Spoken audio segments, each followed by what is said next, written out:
Welcome to the channel, News Pulse.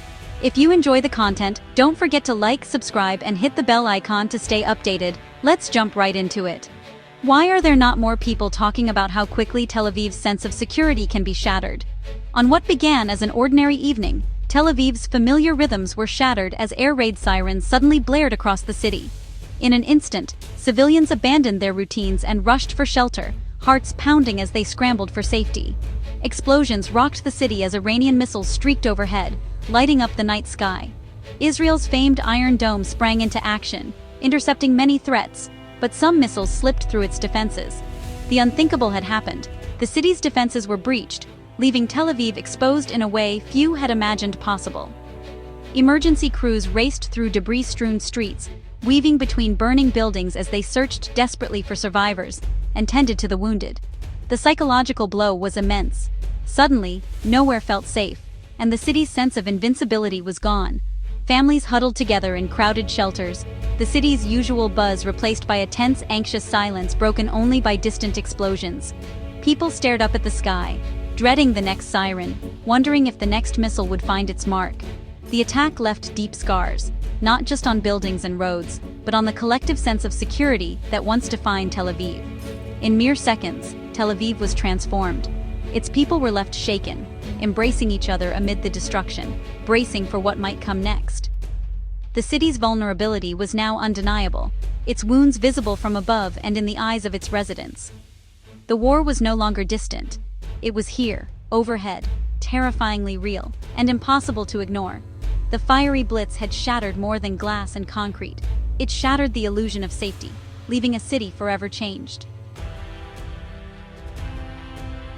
This war's origins trace back to February 28, 2026, when Iran's supreme leader died, plunging the regime into chaos. Sensing weakness, Israel and the US launched a massive preemptive air campaign, targeting Iran's military and nuclear sites. The goal: cripple Iran before it could regroup. But the gamble backfired. Rather than collapse, Iran retaliated fiercely, igniting a regional firestorm. What began as a calculated strike became the spark for a conflict now spiraling out of control. The Middle East was set ablaze by a single moment of instability. The US-Israeli air campaign struck with overwhelming force. Within days, coalition jets destroyed hundreds of Iranian air defenses, clearing the skies for relentless bombing. Key nuclear sites like Natanz were devastated, missile bases and drone factories targeted in rapid succession. The aim: erase Iran's ability to threaten the region. Command centers and propaganda hubs were hit, sowing confusion and panic. The strikes were precise, systematic, and designed to cripple Iran's military-industrial complex. Yet, as Secretary of State Rubio warned, the hardest hits were still to come. The campaign was far from over.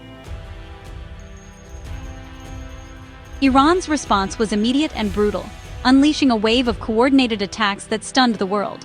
Ballistic missiles rained down on Israel, with Tel Aviv suffering direct hits that left neighborhoods in chaos and emergency sirens wailing through the night. The conflict rapidly spread. UAE and Saudi Arabia faced relentless missile and drone attacks, with their air bases and vital oil infrastructure deliberately targeted and set ablaze. Iran threatened global energy supplies, halting Qatar's LNG production and shutting Saudi refineries, sending shockwaves through the world's energy markets. Oil prices soared to record highs, and financial markets reeled as traders scrambled to respond to the escalating crisis.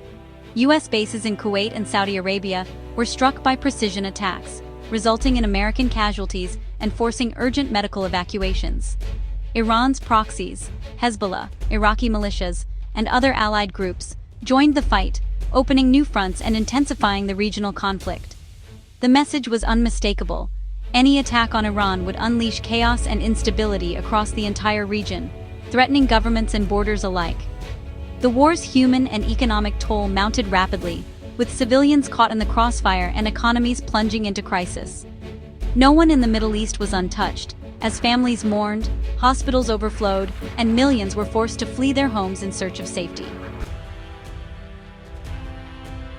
The world watched in alarm as the conflict escalated, each new development sending shockwaves across continents. In living rooms and public squares, people gathered around screens, searching for answers and fearing what might come next. the United Nations urgently called for restraint, convening emergency sessions and pleading for dialogue. Yet, the voices of diplomacy were quickly drowned out by the thunder of explosions and the relentless advance of military operations. Global markets convulsed. Energy prices soared, fueling inflation and economic anxiety worldwide. Investors scrambled to react, while ordinary citizens faced rising costs at the pump and growing uncertainty about their financial futures. Both sides vowed escalation. The US and Israel promised more strikes, determined to demonstrate strength and resolve. Leaders addressed their nations, warning of difficult days ahead and justifying their actions as necessary for security. Iran threatened to close the Strait of Hormuz, a vital artery for global oil shipments, raising fears of a worldwide energy crisis and further destabilization. The risk of a wider war loomed, with every new attack threatening to draw in more nations. Headlines warned of a conflict spiraling beyond control, as alliances were tested and old rivalries reignited. The endgame was unclear. Military might clashed with asymmetric retaliation, and the prospect of prolonged violence haunted both soldiers and civilians alike.